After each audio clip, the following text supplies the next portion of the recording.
Hi, everybody. Before you go any further, I want you to stop and read the Encyclopedia Britannica article that is linked to this um, lesson. So pause the lesson and go and read the article that I have linked. That's what you should do before you go any further. So I'm going to stop, pause. Okay, now I have assumed you have read the article. So I want to pull it up on the screen. I'm going to go over it a little bit, and then we'll get into what you're going to read for your current event, which will be tying back. It's actually it's tying to the Constitution unit, and then it's tying to what was happening in the Civil War, and then it's tying to current events, what's happening right now. So it's a really kind of interesting thing that we're able to tie what we're studying, what we have studied, and what is happening all together into one sort of thing. So very interesting if you're a social studies teacher, right?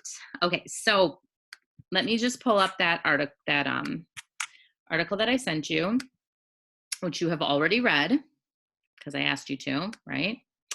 And then we'll just go over a couple things here. So the first part should be a little familiar to you because we talked about, remember the Constitution didn't pass in the beginning? In the very beginning, they were like, nah, we don't like it. And the only way it passed was if they agreed to add in the Bill of Rights. And the reason they wanted to add the Bill of Rights was to give more states' rights. So that's what this last paragraph here is. So fears of the federal government was based greatly upon the high-handed policies of Great Britain's king and parliament prior to the American Revolutions. They're afraid of another king.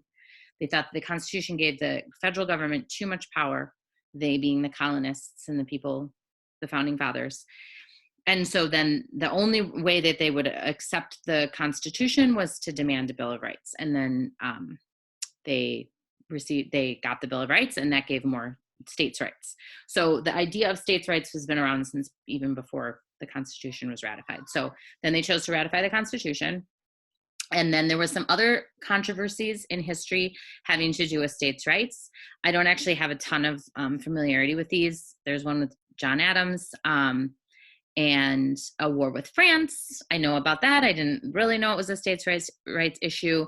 And then we get into the War of 1812, which had some issues with states' rights. But then we really start to get into the balance of power between the North and the South, and that's what led, obviously, to the Civil War. So if you look down to the fourth paragraph underneath pre-war controversies, it says, as conflicts began to emerge between North and South, as evidenced by the Missouri Compromise of 1820, arguments for states' rights soon became localized in the South. The most divisive issue between North and South were tariffs and slavery. The tariff issue, tariffs are like taxes, led to the nullification crisis of 1832, but the slavery problem was not resolved until after the American Civil War. Southerners believed that a protective tariff, so then they talk about tariffs, which we're not really going to go into, especially for today because we're in current events. Meanwhile, so they talk about tariffs, they talk about slavery, and then northern states were beginning to resist federal enforcement of laws protecting slavery. So the federal laws protected slavery, and the northern states are starting to be like, no, we don't agree with slavery. We don't want to enforce it in our state. And so then there was this debate of states' rights. So states' rights and the rights of the state versus the rights of the federal government, obviously a huge part of our country throughout history, specifically during the Civil War. If you go here, the issue today, they talk about public housing, road construction, school systems, airport construction, vocational education, fish and game conservation, public lands, the criminal justice system, and other areas that are traditionally considered the prerogative of the states. So that gives a list of things that have to do with state rights.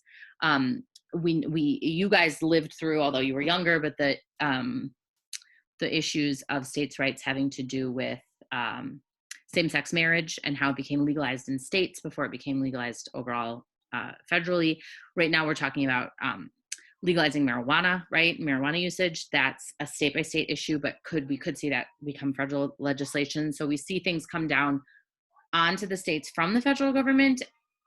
For example, abortion being legal. That's currently a federal law, and so states have to abide by that law, and then they do in a variety of different ways depending on how the state governments feel about that.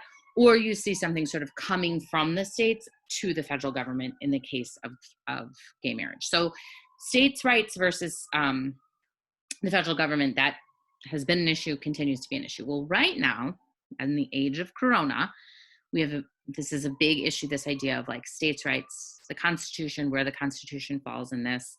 I'm going to attach a current event article, this article from The Atlantic, that is about the rights in the Constitution and civil liberties, and how these civil liberties affect us, and sort of what we should do about them, and whether these things are coming from the federal government or if they're coming from the states, and these different, all these different issues. And there'll be some questions attached to that. So I